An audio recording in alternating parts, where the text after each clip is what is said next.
What's good? It's your boy, Rod the Ruler, for the channel. Does anybody like sports? And tonight, what I'm going to be touching up on is that guy, Josh Childress. Yeah, that's right. J Chill. Shouts out to J Chill. And also, like, his career and the importance of what he did by leaving the NBA, going to Greece at the time that he did it. All right, now Josh Childress is a small forward, 6'8". He went to Stanford for I think he did all 4 years. I think he did 3 or 4 years. He went to Stanford. And he was always a dude that had a real good defensive game. He was always active on defense. He always fought hard over the picks, and he played team defense very intelligently and very well. And on the offensive note, he was pretty decent at getting on the wing, just as a small forward does, gets on the wing, on the sides, and penetrate, and really attack the basket and attack the defense.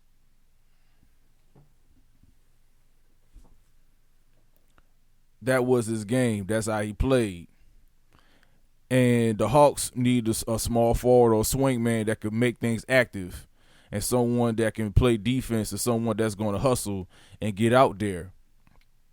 So they drafted Josh Childress in 2004 in the 6th pick of the first round. He was the 6th pick. And yes, he was in the draft with guys like Dwight Howard, Emeka Okafor, and so on and so forth, and a lot of other great, decent players and great players that was in that draft. Now, when he got to the Hawks, oh yeah, and by the way, we was in Stanford in college. He also graced the cover of ESPN 2K5 on PlayStation 2. He was on that front cover with that afro, and that was another thing too that sold with Josh Childress. Like, he had that big afro. And folks, in Atlanta, when we played for the Hawks, they just loved the fro because, it was such a big thing based on, transcended by Ben Wallace, with the Bad Boys 2, the work crew, Detroit Pistons, and how Ben Wallace made the fro a real dynamic thing. It brought that back in. So Josh Childress, he capitalized on that market as well with the afro, saying a little sideburn edge up on some 1971 joint, Mod Squad type of joint, He had that going on. But bro was real active on defense, and he played hard. I always saw that album when he played for the Hawks when I was watching Hawks games. And he was a real good energy player, a real good hustle player. And he was in the draft of Josh Smith. So the Hawks got into 2 Joshes, and that's how they was going to roll, with energy guys. And it looked like they were going to stay like that for years to come because, they started out together. He started out with them. He was all NBA rookie second team, his first year, 2004, 2005 season. And he was really known as like a dunker, high flyer, slasher, and defender, type of guy. I kind of compare his game to somewhat of like a Trevor Ariza type of guy, but more one-on-one. Trevor Ariza, he's more better in the system. That's why he's still in the league. Josh Childress, he was just more of a one-on-one slasher type guy. He's gonna shoot the 3 respectively, but mostly, he runs on the break, gets the layups, gets the dunks, and plays defense. But after his 4th year, and, the Hawks, they made the playoffs in 2008. They made the playoffs in 2008, and they lost to the Boston Celtics in that 1 versus 8 matchup.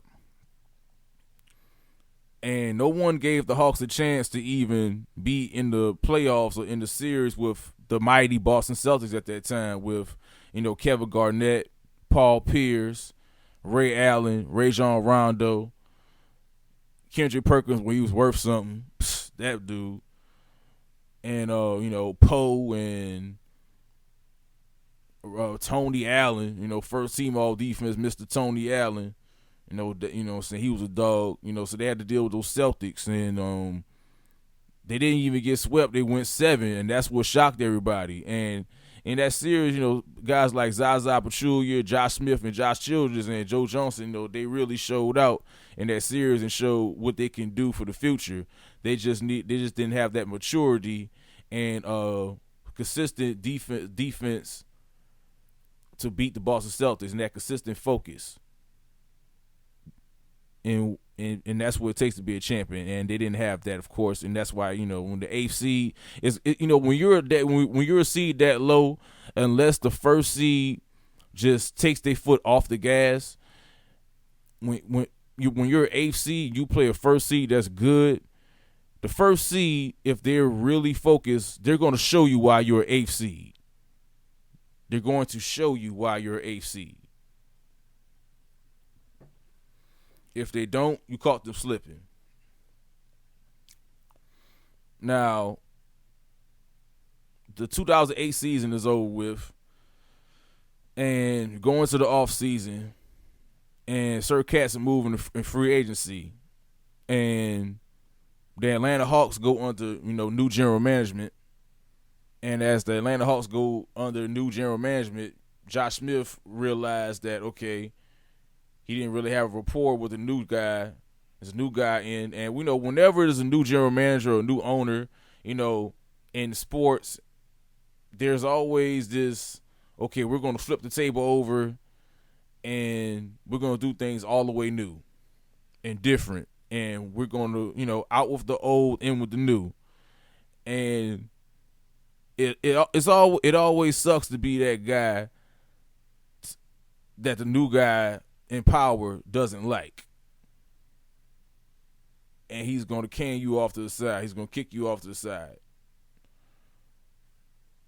So Josh Childress realized that under the new management he wasn't going to really stay. It wasn't possible he was going to stay with the team. They wasn't going to re-sign him. His contract was up, and they wasn't going to repay him. And they felt like that he was somewhat expendable, or they could get someone else better.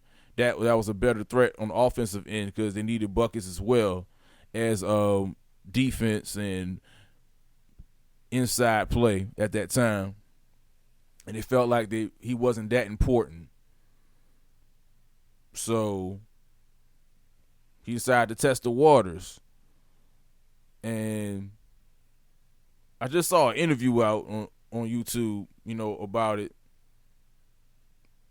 And I never knew that, the Spurs, was close. He was close to going to Spurs, but the Hawks shot that down. That was interesting. I will put a link in the description for y'all to see that interview. That really enlightened me on, like, how you'll be surprised what teams are looking for who and for what reason. But not many teams were really after him like that. But Olympiacos, Greece, reached out to him and showed him, flew him to Greece, showed him around Athens, Greece, and offered him a contract of $20 million for 3 years. Now, in American culture, we're conditioned to think that the only way we're going to make some type of a statement in what we do or what we doing on what we got going on, how we live, has to be Americanized, has to be only American culture, if it even has a ring to it or matters or has any type of importance. It has to be in America. There's not many. There's Americans that loves to travel and loves to leave a mark, not just in America, but universally, have a universal mindset, but not everyone has that. So when Josh Childress agreed to that 3-year contract for $20 million from Olympiacos Greece, a lot of people was like, I remember it like it was yesterday. A lot of people was like, "Oh man, he's stupid. He's killed his career," because he was on the upside. He was a sixth man on the Atlanta Hawks. Sixth man. He came off the bench. He didn't really start like that, but when it was time for defense and energy and somebody to die for a loose ball and do the little things and the dirty work, that's why the Hawks had him in the game, and that's how he got his respect. Dirty work and dunks, and playing fearless by going into the basket, the best he could, even though he wasn't that. He was one of those guys that didn't look really that athletic, but he was more athletic than when you thought. So it was tricky, if you was facing him, because some moments he would show signs of like, okay, he's not that athletic, but he is because he's long, so he can make things happen because he's tall. He's got long arms and stuff. So he's one of those long guys that's made it happen because he was long. And he was athletic. He was fundamentally sound, and you have to be a fundamentally sound player and be a really good player to get drafted that high out of Stanford, because not too many ballers, real ballers, come out of Stanford. Just keeping it real. No disrespect to Stanford, but I don't really see too many, all-star guys or even guys that's like even close to all-star status, coming from Stanford like that. So he had to been pretty good coming from Stanford, but Olympiacos had got him for $20 million in 3 years, and a part of the reason why he also went to Olympiacos is because in Greece at that time, I think still, of course, no taxes, tax breaks. So you don't have to deal with no taxes. So all that $20 million was his. He didn't have to, he could keep more of it. So I believe in his mind, he probably felt like the $20 million was more valuable than the $32 million that the Hawks was going to give him for 5 years. Because the Hawks was going to give him $32 million for 5 years. But for what I researched, the $20 million from Greece by having tax breaks was equivalent to like $32, $35 million in itself. So he took the money. And also, a new chance to face new type of competition and to be a featured player on a team and be a starter instead of being like, off the bench, six-man energy guy. You're going to be on a team where you could take over and they're going to look for you to be more of the offensive guide. So Josh Childress became a guy that was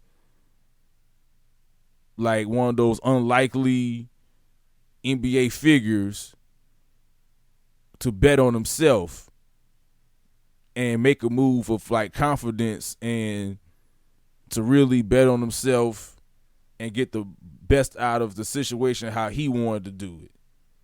Because a lot of NBA players get played by these contracts and don't make their best decision because they're caught up in the lifestyle of buying the jewelry, getting the cars and the girls and all the type of distractions, where Josh Childress, Jay Chill, he one of those laid back type dudes where all the flashy, crazy stuff never really meant too much to him like that. So he thought that out with a level head and was like, okay, like I'm gonna make the best wealth decision, best boss move for me and think about me instead of just pleasing the NBA market. Now, did that make him, like, I guess, could you say what? Targeted by certain powers that be that only want him to be the NBA or only want players that even ring some type of a bell to be in the NBA only and not cross over to leave? Did that kind of shadow him from better NBA opportunities being on better teams? Maybe.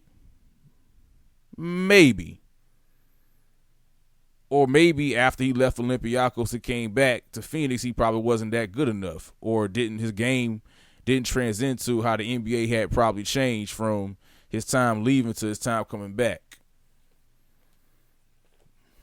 But I'll let y'all figure that out on how y'all want to decipher that. But when he went to, let's get back to when he went to Olympiacos now, when he went to Olympiacos, he became more of a featured offensive player. His first season, he averaged 8.8 points a game, 4.5 rebounds. But his second year, he really got the hang of it and, started averaging 15 points a game and 15 in the playoffs and really became the feature guy in the offense. And, switched to number 6 with the fro. I guess he thought he was the doctor out there. And he was really just doing what he wanted on offense and, taking it to the basket and, pulling in and bumping in and making the good jump hook moves and really using the footwork and getting in there. And the fun fact was also, surprisingly, he was teammates with Patrick Beverley on that championship team. That 2010 Olympiacos Greece team. Josh Childress and Patrick Beverley was teammates, and Von Wafer, who also played in the NBA, was teammates. So they had a couple of NBA guys on that team. And when you have a European team, it's always good to have guys who came from America, who know how to play basketball the NBA type of way, and they bring it into your system because it only gives you the advantage. I've seen it work plenty of times. I see really good, teams from overseas. They get a really good NBA player on their team, or 2 or 3, and next thing you know, they got a big 3, and they're a respectable team. They just happen to be in France or Greece or Italy or Spain. Basketball has really grown to be a real universal sport that people are stacking powerhouses all over. But that move was a big move, and that move was really slept on. And that move really showed me that you don't have to always find happiness and always have to find the best business decision where your comfort zone is. And it's always good to have a universal mindset and think bigger than the globe you live in, and understand that there's a bigger globe outside of what you live in. The world is so big, it's so huge, there's so much to explore out here. And what I also like about that move was it showed that you can be a player that's not really a starter, not a franchise player really in certain aspects,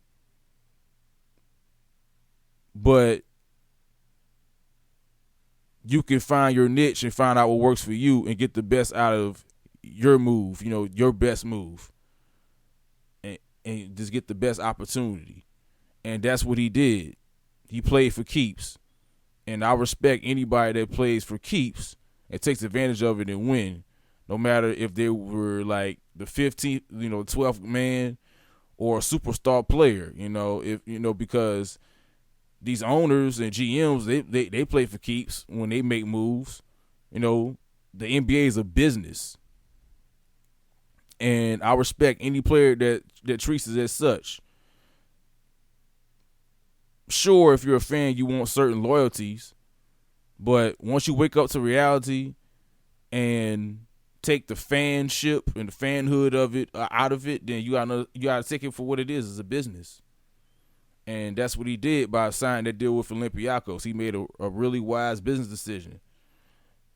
Now, did it throw his game off by the time he came back in the NBA to Phoenix, and then he wound up getting waived by teams like, the Pelicans and the Nets, and having to go to the NBL, which is the Australian League. And he did pretty good in the Australian League, too, with the Sydney Kings. He did pretty good over there, too. But yet again, compared to NBA, it's inferior competition. So it lets you know that, his game probably got to a certain level where it was damn good or pretty good, to be a good role player.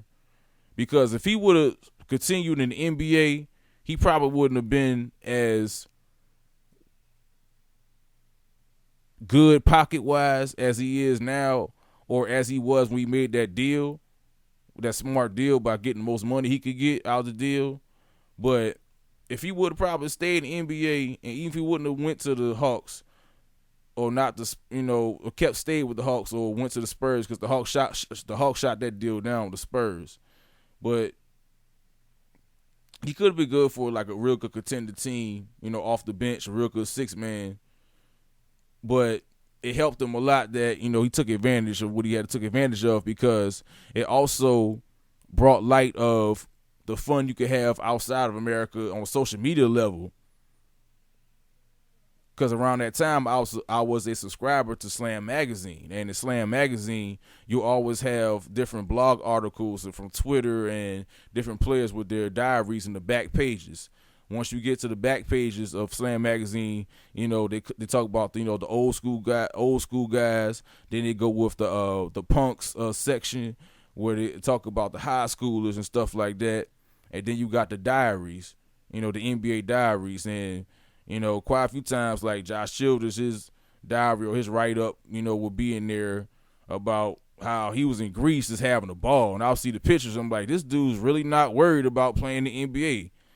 And I thought he was probably going to stay out there and make like a cult following of like, look what I'm doing over here in Greece. And how, like, I'm still having paradise because I'm still successful. I'm still getting money without having to be under like the American limelight, or not even the limelight, just the light of being under the microscope in America. It's different than, and the game is different overseas, and the money is different, and he had fun over there.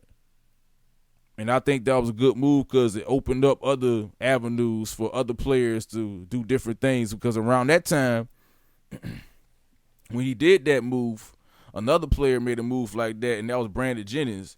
Brandon Jennings, coming out of high school, he had a chance to go to college, but instead he went straight to Europe. He went straight to overseas around 2009. Around 2008, 2009, around the same time Josh Childress did it, or maybe a little bit after, probably a year and a half after. So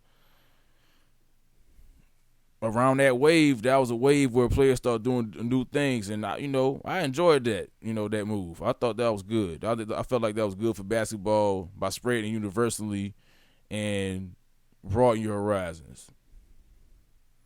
And I think players should do that more, broaden their horizons and bet on themselves. Because at the end of the day, it's a business, and just like the owner got to get what he got to get, you got to get what you got to get what you got to get. So if you're gonna give your all to the team, make sure that they're giving you their all in services, so everything meets you. Because at the end of the day, especially in football, oh my God, in football, the contact, you definitely got to get all you can in football. But yeah, man, that was my thoughts on Josh Childress, the move he did to Olympiacos, how important that was, and how it transcended, players figuring out new ways to still hoop and make money and enjoy themselves, have their own paradise without the NBA. And I feel like this was like a birthmark to the Ball situation with Lonzo Ball and LaMelo Ball and LeVar Ball, the Ball family. Now we have YouTube, has been like so progressed since 2008. YouTube has came a long way, and live streaming, you can see at that time before COVID-19, hit, you was able to see live EuroLeague games on your phone, on your laptop. And if you had a favorite player or great player that you like, he probably could go live now and be like, okay, I'm in China playing Chinese league, and especially if you got a decent follow on Instagram, so you still could get your name out there even though you playing overseas, and there always gonna be scouts out there looking. And the fact that you got players like LaMelo Ball playing in all these alternative leagues, different leagues, and still got some type of a spotlight around them, social media wise, and also in ESPN, but especially social media, and work social media over to overseas where you're currently at. I feel like Josh Childress, that move he did to Olympiacos was the start of that happening, of players figuring out other ways of saying, okay, you know what, the NBA is not the only satisfaction I could get off using my talents. My talent is playing basketball. That's how I'm going to eat, feed my family. As long as I'm doing that and got money and I'm set and I'm enjoying where I'm at, it's good. So that was just my thoughts on that move. It's your boy Rye. This is Anybody Like Sports channel, aka the Almanac of Athletics on Instagram. Almanac _ athletics on Instagram. And you don't have to, but if you want to donate, my Cash App is MoneyTime31. MoneyTime. And that's time with a 1, not an I. Time with a 1, 31. Peace and love. Peace and happiness. So